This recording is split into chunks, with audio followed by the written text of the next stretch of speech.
Qu'est-ce que le racisme? C'est le fait de discriminer quelqu'un par rapport à son physique ou sa couleur de peau et ses origines aussi. Voilà. C'est une discrimination par rapport à sa couleur de peau, ses origines, et l'antisémitisme. J'ai pas entendu. L'antisémitisme.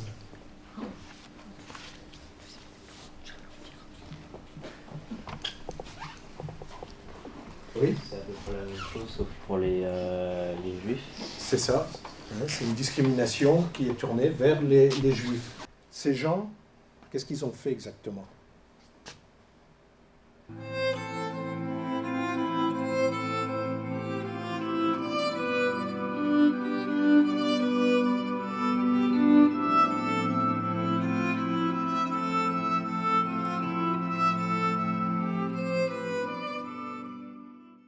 L'histoire de mes grands-parents, c'est quand même une histoire qui est très très émouvante aussi à entendre, parce que je pense que de nos jours, personne ferait ça à leur place. Je suis la petite fille de Jacques et Antonia Muron, qui font partie donc la famille des Justes, donc vu qu'ils ont sauvé cette famille Gameroff. Je m'appelle Daniel Gameroff. Je suis né en 26 juin 1941 et naturellement, je suis un témoin de l'histoire qui nous intéresse. En 1944, donc il y avait les Juifs qui étaient pourchassés. Il y a eu toute une famille qui s'appelle famille Gameroff, qui était dans la région, donc sur Montbrison. Radio Paris, Radio Paris, Radio Paris est allemand. Mes parents se sont aperçus qu'on risquait gros de rester à Paris. Ils ont porté l'étoile et ils ont décidé de partir. Il a fallu déjà partir, traverser la ligne de démarcation pour passer en zone libre. On s'est toujours demandé comment mes parents ont fait. Moi, j'ai toujours cette idée en tête. Je me dis, comment il fait? Comment, avec un enfant, ma soeur n'était pas née. On s'est retrouvés à Nice. Nice était occupée par les Italiens. Et les Italiens n'étaient pas trop féroces en ce qui concerne le statut des Juifs. Mon père a dû bricoler à droite à gauche. Et j'avais une sœur à mon père aussi, ma tante. Et ma sœur est née à Nice en 1943. Lorsque les Alliés ont débarqué en Afrique du Nord, les Allemands ont envahi toute la France. Et d'ailleurs, on commençait des grandes rafles dans le Midi, notamment à Nice, Simone Veil. Et ça devenait de plus en plus sérieux. Nous sommes partis. Et mon père avait un cousin germain, qui habitait Montbrison. On est parti le rejoindre. Et le cousin, un jour, demande à mon père de l'aider, parce qu'il déménageait, il avait trouvé un appartement à La Fouillouse. Mon père, il avait loué une camionnette, je crois, le cousin. Mon père conduisait et s'habille en déménageur, quoi. Mon père a toujours aimé être habillé en bleu de travail, faut savoir. Et il part avec les meubles à la rencontre du cousin. Et en arrivant, la Gestapo les attendait.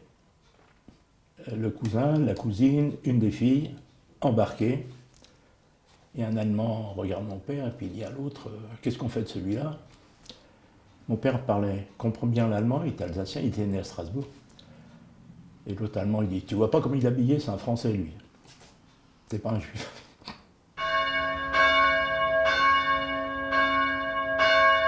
Mon père avait l'habitude, le principal souci, c'était de se nourrir, quoi. Et donc il faisait avec son vélo un circuit pour trouver à manger. Alors de temps en temps, il allait de ferme en ferme. C'est comme ça qu'il a connu une fois la ferme des Murons.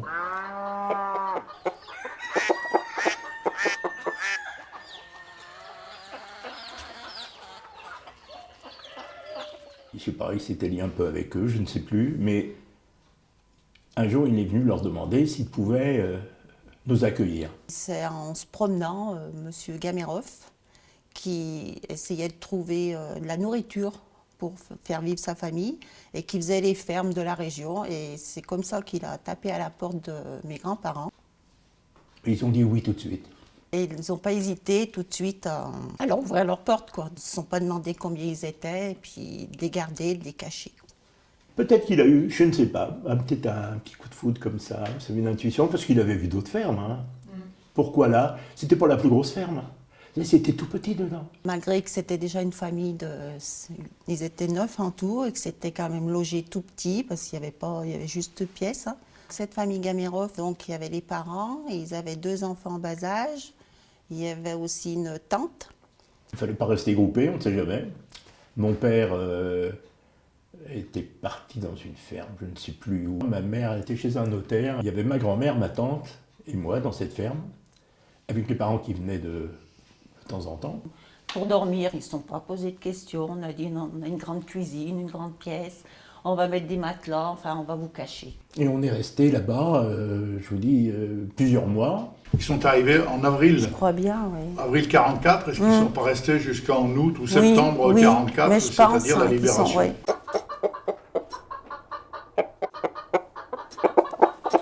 Il y avait la salle principale, la salle de séjour, il y avait un grand séjour. Dans un coin, il y avait le lit des parents, du père et la mère Bureau, là. Il y avait un lit. L'horloge à balancier. Au fond, c'était l'armoire, la belle armoire, un petit buffet, puis c'est tout. Hein. Et il y avait 2 chambres, 2 petites chambres. Et on s'est tassé là. Ils les cachaient sous les bancs, derrière les meubles, s'ils entendaient, ou alors après, il y avait 2-3 granges, donc ils les cachaient où il y avait les bottes de paille, enfin plein de choses. C'est assez isolé aussi. Donc cette famille, ils en sont très très reconnaissants parce que, bon, moi, mes grands-parents, ils avaient déjà leurs enfants, donc entre autres ma maman à cette époque qui avait 15 ans. Ma maman, elle avait arrêté l'école, elle aidait à la ferme. C'est plus en fait ma maman qui s'est occupée, qui était toujours présente pour tous les événements. Quoi. Ses autres sœurs, elles étaient déjà parties. Pour elles, c'était merveilleux ce qu'ils ont fait, quoi, mais ça a été quand même quelquefois... elle aurait bien voulu quand même être plus chez elle, enfin tranquille, voilà, avoir un petit peu son indépendance. Quand elle avait envie d'aller se coucher, qu'ils ne soient pas 4 dans la même chambre ou 5, voilà. Et puis manger, c'est pareil, manger, il fallait faire le partage. Donc elle dit on ne mangeait pas toujours à la fin, hein, parce qu'on partageait, il y en avait pour tout le monde. Quoi. Est-ce que vous savez comment elles s'organisaient, les journées à la ferme, entre les 2 familles, le travail? Oui, ils avaient tous certaines tâches à faire. Hein. Soit il faut aller couper l'herbe pour les lapins, ou aller chercher les vaches. Voilà, chacun avait bien. Le travail était réparti. Le travail à la ferme, quoi. Voilà, chacun faisait selon après, bien sûr, mais quoique là, ils ne regardaient pas trop d'avoir 12-13 ans pour porter peut-être ou aller au foin. On ne regardait pas. Chacun mettait la main à la pâte, comme on dit. Hein. Une ferme, il y avait non seulement des vaches, mais il y avait de la volaille, il y avait des cochons. Oui, ma grand-mère, elle restait beaucoup à l'intérieur pour préparer un petit peu, les repas, quoi, faire quelque chose, un bon plat de patates, hein, et puis il y en a un peu pour tout le monde. En réfléchissant, j'ai dit, mais ils travaillaient comme des bêtes. Ils travaillaient, c'était terrible. Le matin au petit jour, jusqu'au soir. Mais il faut voir dans les champs, c'était extraordinaire.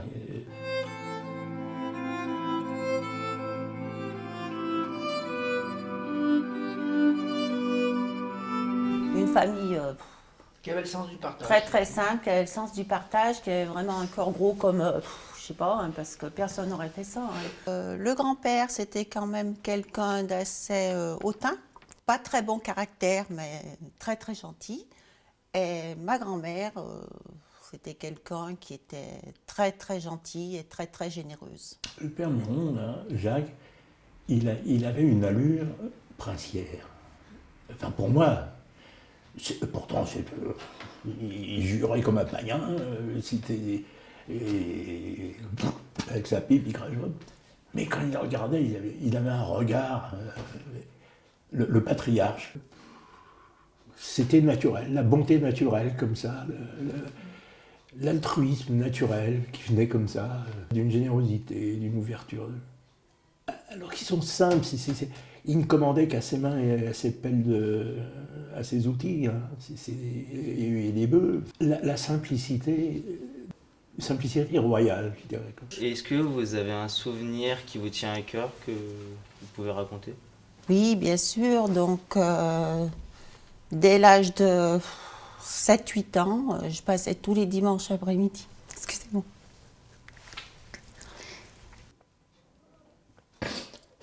C'est dur.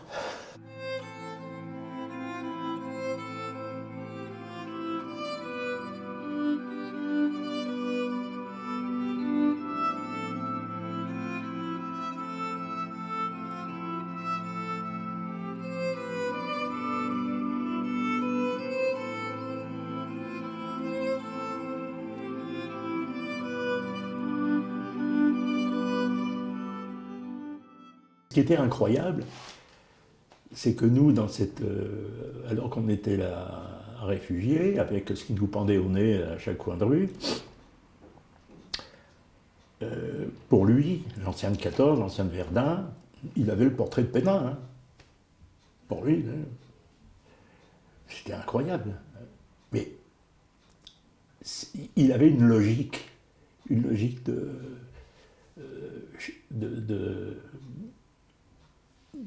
je sais pas, de naturel, quoi. Comme quoi, une grand-mère, un bébé, tout ça, ça ne pouvait pas être un danger pour la patrie, quoi.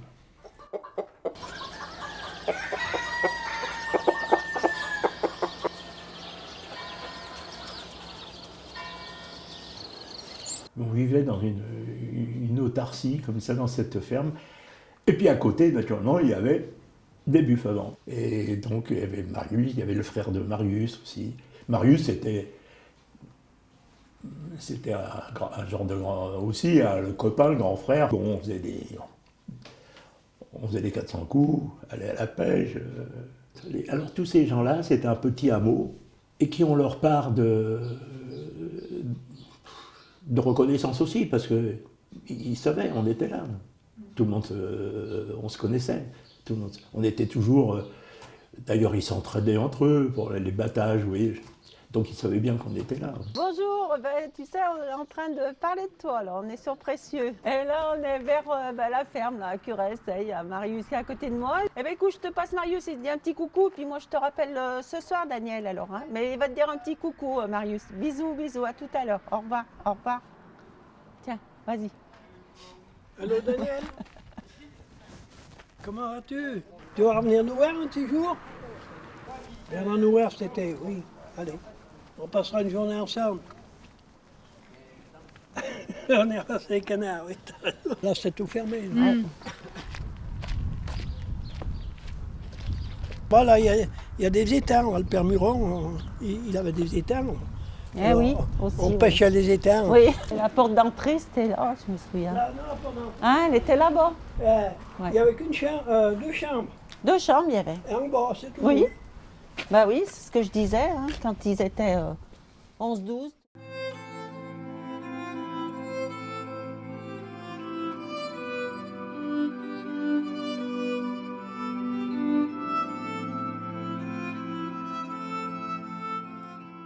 C'était quoi le risque? Bah, d'être tué, hein. D'être fusillé, enfin bon, et puis bien sûr. Après, oui. la famille Gamerov déportée. Bien sûr. Ils ont eu conscience des risques qu'ils prenaient selon Je ne sais pas, j'ai jamais compris. Je pense qu'ils n'avaient même pas conscience, à part le fait Oui, d'être du généreux, danger, enfin, ils n'avaient oui. pas conscience des conséquences. Mais c'était leur tempérament. Enfin, moi, mes grands-parents, ils ont pris des gros risques, quoi, et puis ils ont sauvé toute leur petite famille, quoi.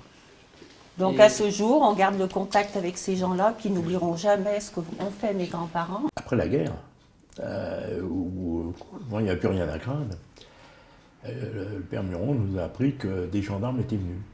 Et les gendarmes lui ont dit Père Muron, il paraît que vous avez des juifs chez vous. Et lui, qui était ancien de 14, Verdun, il avait encore un morceau de ferraille dans la jambe. Là. Et alors il les a... Il paraît qu'il les a envoyés sur les Roses, et il leur a offert un canon, et ça s'est passé comme ça. D'où brave gendarme. Il y avait une sorte de protection, parce que les gendarmes, ils venaient à la ferme. Ah oui, ils savaient. j'ai oublié de parler du Ils gendarme. savaient, les gendarmes. Ils Ça va. Ils leur payaient à boire, Ils et c'est bon, savaient, ils partaient. ils buvaient, ils leur donnaient 6 œufs, les autres ils n'avaient rien vu, ils n'avaient rien entendu. Parce qu'après, dans tout ce système, il y avait aussi des collabos, quoi. Mais là, par contre, ils étaient complètement protégés, quoi. Ils savaient, ils disaient rien. Ils n'ont rien dit du tout. Il y a eu une sorte de connivence héroïque. Mon grand-père qui prenait les devants, qui arrivait le premier à la porte, et puis comme il connaissait quand même pas mal de monde, alors il faisait comme lui aussi était très gentil, il disait allez, ah oui ça va, non, je sais pas, non, il n'y a rien de particulier. Il les avait engueulés, carrément. Hein. Alors les gendarmes lui disent, vous risquez tout ça. Il dit, oh bon Dieu, j'étais en télévision à Berlin, je crois que j'ai peur maintenant de... Ah vous voulez boire un canon, allez, je vous paye un petit canon, qu'est-ce que vous voulez, un bout de saucisson, un bout de pain. Et tout de suite, c'était parti comme ça avec le gendarme, puis il dit, bon, allez, allez, un petit coup alors. Hein. Bon, c'est sympa, merci. À bientôt. Alors, voilà. Et mon grand-père, et tout le monde, comme disait maman, on était tous planqués. Et le grand-père, il a bien assuré quand même. Hein. Et la grand-mère, elle avait quand même, elle tremblait la grand-mère. Hein. Et ça, il nous l'a dit après. Il ne voulait pas qu'on s'inquiète.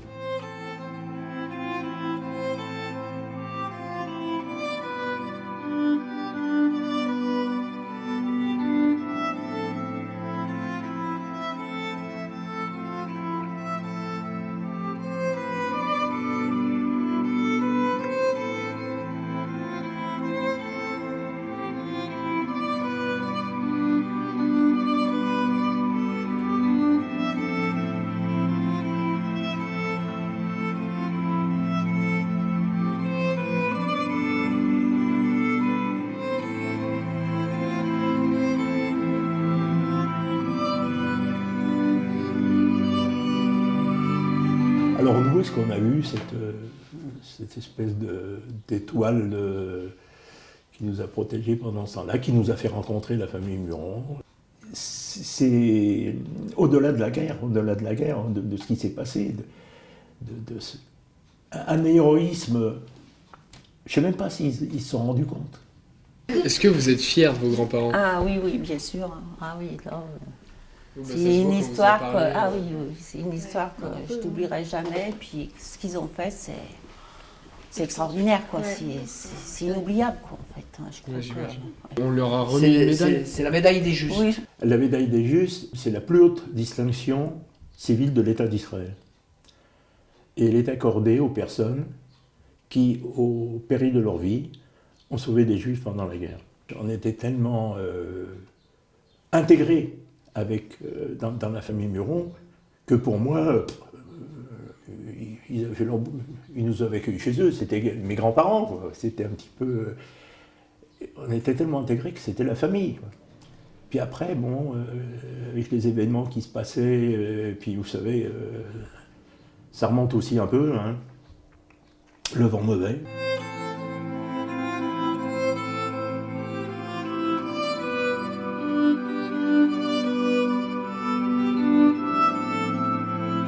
Il y a l'Institut Yad Vashem. Yad Vashem en Israël, c'est un institut qui garde la mémoire de la Shoah, c'est-à-dire de la déportation. Il faut faire une demande de dossier, envoyer des témoignages, et ils font une enquête. Ils sont très très renseignés. Et au bout d'un certain temps, on accepte, on n'accepte pas. Ils contactent justement la municipalité des lieux, et on fait une petite cérémonie justement pour décerner cette médaille. Maintenant, c'est surtout aux descendants. Hein. C'était fait d'une manière extraordinaire, donc il y a eu la remise de cette médaille. C'était dans le lycée Rico d'ailleurs. Hein. C'était une cérémonie qui était bien sûr très très émouvante. Puis bon, il y avait encore cette période-là. Les sœurs, quoi, du côté de ma maman, donc du côté de Daniel Gamirov, c'est pareil. Il avait encore une partie de sa famille. Et puis bon, ils ont remis la médaille à ma maman. Parce que bon, il y avait les deux autres sœurs, mais bon, c'était à ma maman qu'ils ont remis la médaille.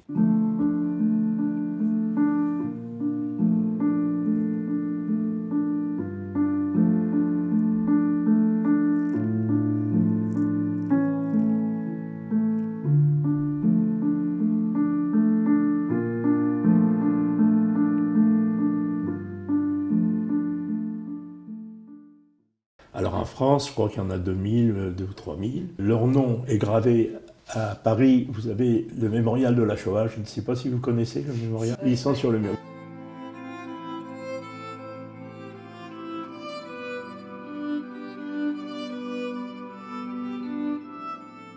Ils avaient une dévotion littérale pour mes beaux-parents, pour la région. Ici, quand ils viennent, c'est comme un pèlerinage, quoi. Un jour, je vais là-bas et je vais acheter une pot de fleurs. Et puis, d'habitude, on va poser des fleurs sur la tombe du père Muron et de la mère Muron. Puis, je vois un panneau dessus que la tombe serait... il faut... en désaffection, la concession était terminée. Donc, sur le coup, ça...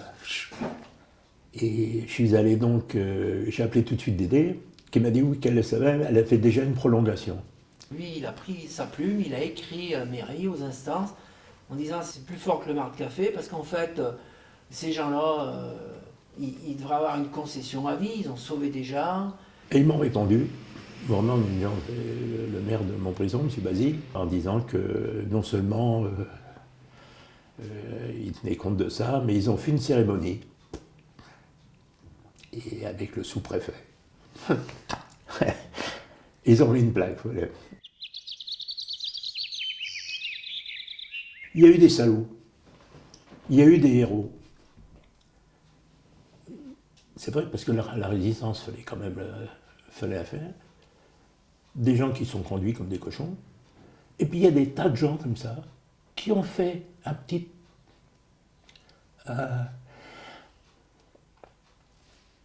pas grand-chose. Ils ont ouvert une porte.